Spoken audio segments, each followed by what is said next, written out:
My name's Stephen Moore, Features Editor at Eurobackpacking.com. I'd like to talk today about choosing which clothes to take on your trip to Europe in summer and in winter. You can travel successfully in both seasons if you take the right clothes. In both seasons it makes sense to travel with layers of clothes. So if you get a little bit hot you can remove a layer, but if you get cold you can put on a layer. When you're choosing layers, I recommend that you go for material which has a high cotton content, but you may also want to look for a polyester element.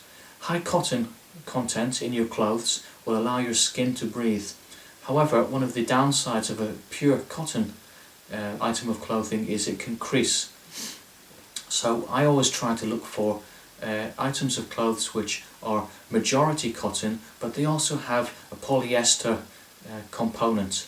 And one of the shirts that I always travel with is here,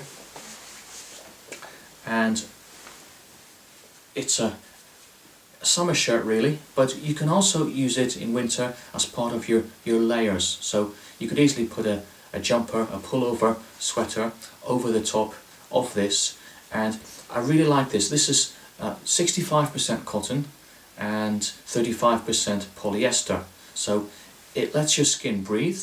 However, because of that polyester component, it will not crease. You can scrunch this up in your backpack for days at a time, and when you take it out, it will be fine.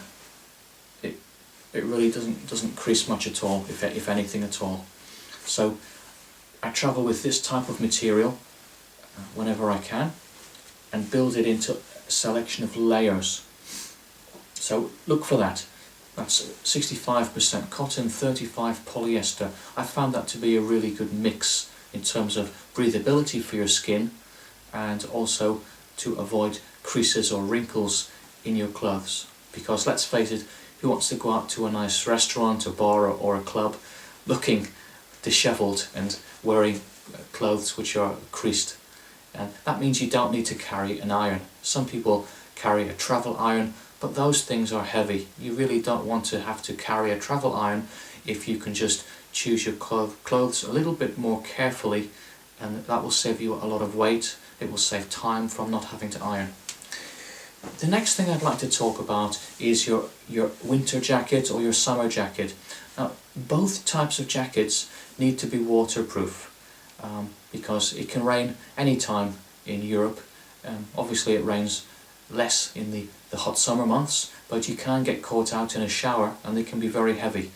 So in summer I always take a raincoat, which is a waterproof raincoat, but it allows your skin to breathe. Some of the cheaper raincoats will keep the rain off you, but they will not allow your skin to breathe. And if you're walking around, it's not much fun to be sweating in the rain. You're getting wet from the outside, but you're also getting wet from the inside because of your sweat. So look for raincoats that are breathable, with a breathable fabric. A good one is Gore-Tex, but they tend to be quite expensive. But yeah, I've used Gore-Tex by Berghaus. Last year I bought a raincoat, which is not Gore-Tex, but it works very, very well. I paid about $50 for this one. And this is it's by Mountain Pass, and it's breathable. It's also windproof. So waterproof, windproof, and it lets your skin breathe. And the good thing about it is it has loads of pockets. You can fit a guidebook in here. You can fit phones inside. It has a nice mesh here to allow your skin some space to breathe. That's something to look for, is a lining, so your skin's not directly against the waterproof fabric. It has a zip. It has Velcro here if you want to quickly unbutton it without using a zip. It also has a hood, and the hood is interesting because it has a kind of cable inside which you can shape to fit your face. It really helps you keep the wind off or keep the rain out of your eyes. You can shape the hood. You can bend it into the contours of your head. It also has drawstrings which you can use to tighten around your head if it's really heavy weather. So Another couple of features just to point out, it has a reflective stripe on the back if you're walking around at night, and it folds up really nicely. It just folds up into your backpack. You can have that at the bottom of your backpack. Doesn't take a lot of space, and when you unwrap it again, it doesn't wrinkle. It looks fine. Just by wearing it, it will smooth itself out.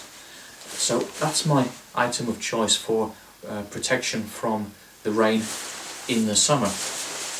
Again, with using layers. So if I find I'm getting a little bit too warm, I can take off this, or I can take off my jumper and just have my shirt, or perhaps a t-shirt.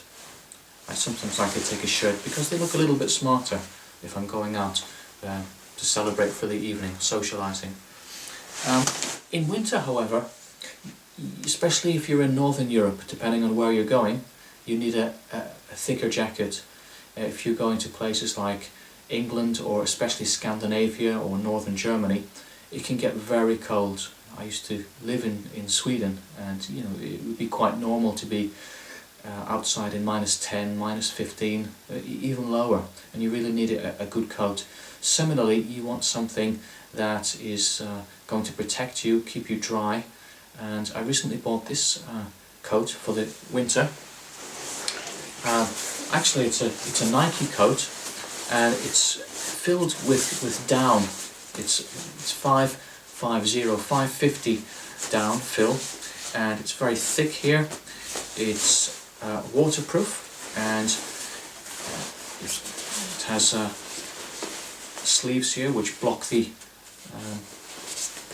cold air coming inside.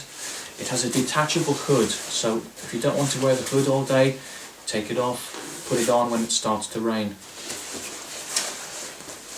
It also has loads of pockets.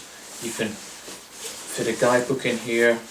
It has inside pockets, internal pockets, where you can safely have a mobile phone or an iPod in there. And I've tested this in the English winter backpacking, and it's great. You know? So that's a good winter coat. Again, you can fold it up. It folds down pretty tightly because it's down, and that's the winter jacket. So just to round off, think about layers, think about the content of the material, with a cotton or a cotton polyester mix being a good compromise, and think about an item for to keep the water, to keep the rain off you. Also go for windproof, because that wind chill factor can really make it feel a lot colder than it is. And with those in mind, I'm sure that your backpacking trip will be successful.